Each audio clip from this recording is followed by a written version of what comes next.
ये काले लोग देखने में कैसे थे तब? जब वे बकरातिनी से चले थे तब उनकी लंबाई लगभग 230 सेंटीमीटर थी। स्त्रियों के भी वे सुंदर दिखते थे। पीले लोग तुलना में नाटे थे। उनके पुरुष औसतन 190 सेंटीमीटर के थे और स्त्रियां 180 सेंटीमीटर की। लेकिन आपने कहा कि आज के काले लोग उन्हीं के वंशज हैं। अब वे उनकी तुलना में इतने छोटे कैसे हो गए? गुरुत्वाकर्षण शक्ति के कारण मिशेल। पृथ्वी पर अधिक गुरुत्वाकर्षण होने के कारण दोनों ही प्रजातियां धीरे धीरे आकार में छोटी होती गईं। आपने ये भी कहा कि आप संकट में पड़े लोगों की मदद भी करते हैं। आपने येलो फीवर फैलने के समय उनकी मदद क्यों नहीं की? क्या आपके पास भी तब तक उस बीमारी का वैक्सीन नहीं था? हम मदद कर सकते थे। आप ये तब समझेंगे जब आप हमारे ग्रह पर रहेंगे, लेकिन हमने उस समय दखल नहीं किया क्योंकि ये हमारी योजना में नहीं था। मैं पहले ही बता चुकी हूँ और बार बार नहीं दोहरा सकती कि हम कुछ विशेष परिस्थितियों में केवल एक सीमा में रहकर ही मदद कर सकते हैं। एक सीमा पर पहुंचकर हमारे नियम हमें और मदद करने से कठोरता से रोकते हैं। मैं एक छोटा सा उदाहरण देती हूँ।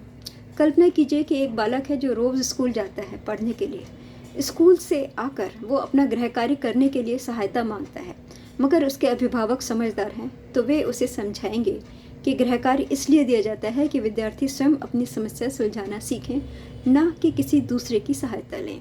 लेकिन अगर उसके अभिभावक उसका काम कर देंगे तो वो स्वयं अधिक आत्मविश्वास नहीं पा सकेगा। ऐसा नहीं है क्या?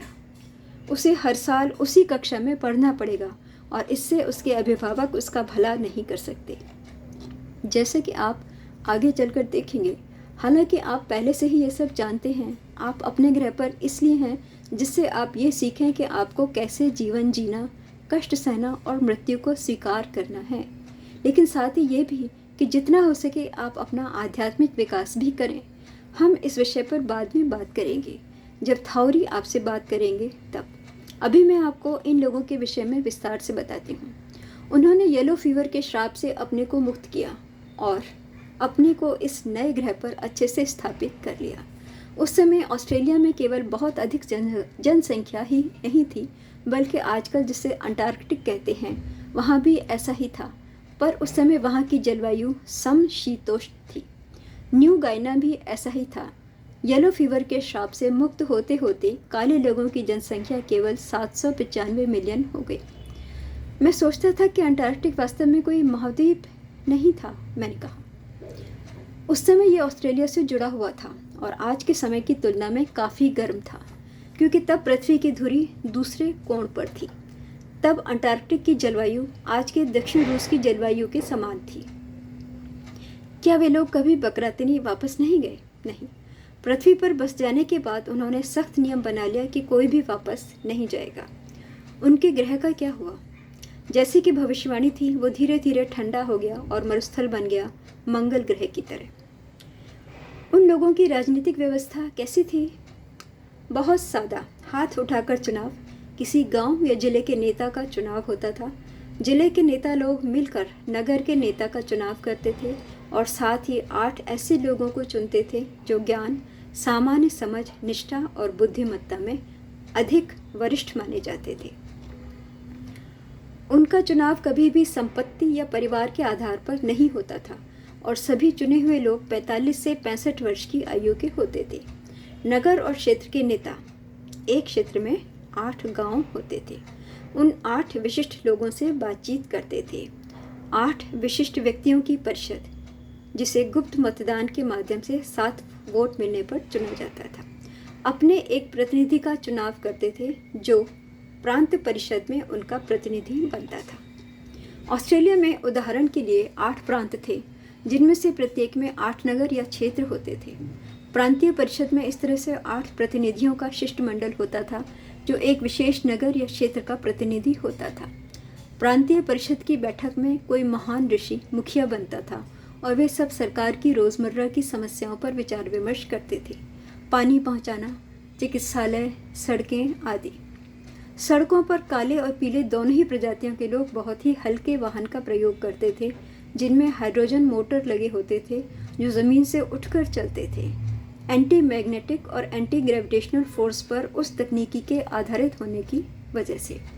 लेकिन फिर से राजनीतिक व्यवस्था का जिक्र करें तो उस समय पार्टी जैसी कोई चीज़ थी ही नहीं। हर बात केवल व्यक्ति की प्रतिभा, प्रतिष्ठा और निष्ठा पर आधारित थी। अपने लंबे अनुभव से वे लोग जान चुके थे कि ऐसी व्यवस्था स्थापित करने के लिए जो दीर्घकाल तक सफल हो, उसमें 2 गुण सबसे प्रमुख थे, जो थे न्याय और अनुशासन। उनकी आर्थिक और सामाजिक व्यवस्था के विषय में मैं फिर कभी चर्चा करूंगी और कभी उनकी न्याय प्रणाली का जिक्र करूंगी। उदाहरण के लिए, जिसे ठीक से चोर साबित किया जा चुका हो, उसके उस हाथ के पीछे तपे हुए लाल लोहे की छड़ी से चिन्ह बना दिया जाता था जिससे उसने चोरी की थी। इस तरह दाहिने हाथ से काम करने वाले चोर के दाहिने हाथ के पीछे और बाएं हाथ से काम करने वाले चोर के बाएं हाथ के पीछे जलने का निशान होता था। दूसरी बार चोरी करने पर उसके बाएं हाथ को काट दिया जाता था। ये अभी तक अरब देशों में प्रचलित है, एक प्रथा जो इतनी पुरानी चली आ रही है। यदि वह स्त्री या पुरुष फिर भी चोरी करता रहता तो उसके दाहिने हाथ को भी काट कर माथे पर एक ना मिट सकने वाला चिन्ह बना दिया जाता था। बिना हाथ वाला हो जाने के कारण वह चोर अपनी हर मूल ज़रूरत के लिए अपने परिवार और आसपास से गुजरने वाले लोगों पर निर्भर हो जाता था, क्योंकि लोग उसके चोरी के दाग को पहचान लेते थे। इसलिए उसके लिए जीवन और भी दुश्वार हो जाता था। उससे वो मरना बेहतर समझता था। इस तरह से एक चोर चोरी की आदत वाले लोगों के लिए जीता जागता उदाहरण बन जाता था। ये कहना ज़रूरी नहीं है कि ऐसा उदाहरण बहुत मुश्किल से मिलता था। हत्या भी बहुत दुर्लभ होती थी।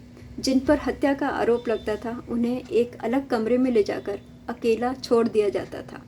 एक पर्दे के पीछे मन को पढ़ने में निपुण व्यक्ति को बिठाया जाता था। वो ऐसा व्यक्ति होता था जिसके पास न केवल प्राकृतिक रूप से टेलीपैथी की क्षमता होती थी, बल्कि वो विशिष्ट विश्वविद्यालय से इस विषय पर महारत हासिल कर चुका होता था। वो आरोपी हत्यारे के विचारों को पढ़ लेता था।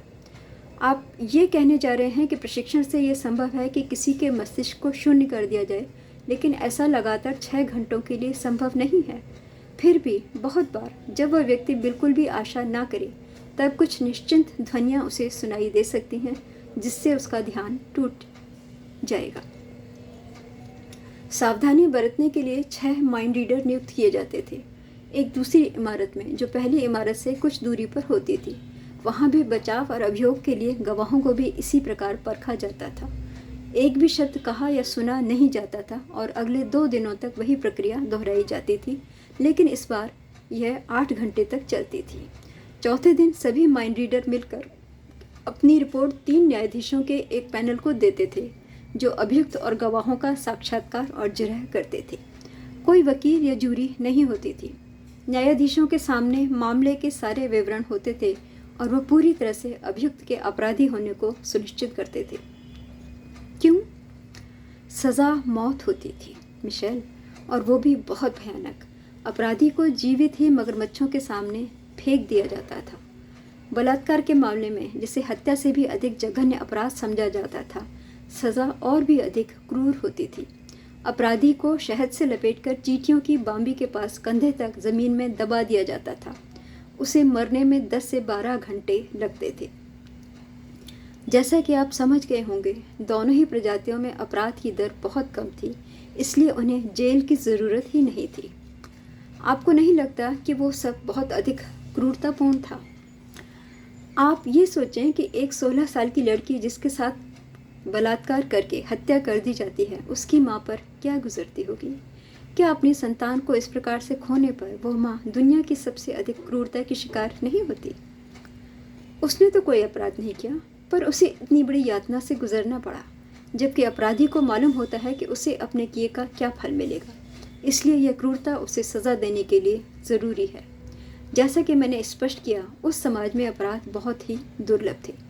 धर्म के विषय पर लौटें तो, जैसे कि मैंने पहले कहा था, दोनों ही प्रजातियां पुनर्जन्म में विश्वास रखती थीं, लेकिन उनके विश्वास में कुछ भिन्नता थी, जिसके कारण उन लोगों में मतभेद था।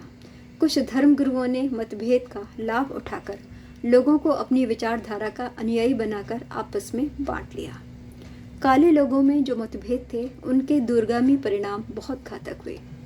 अपने धर्म गुरुओं के आह्वान करने पर करीब 5 लाख काले लोग रेड सी के निकट अफ्रीका में जाकर बस गए।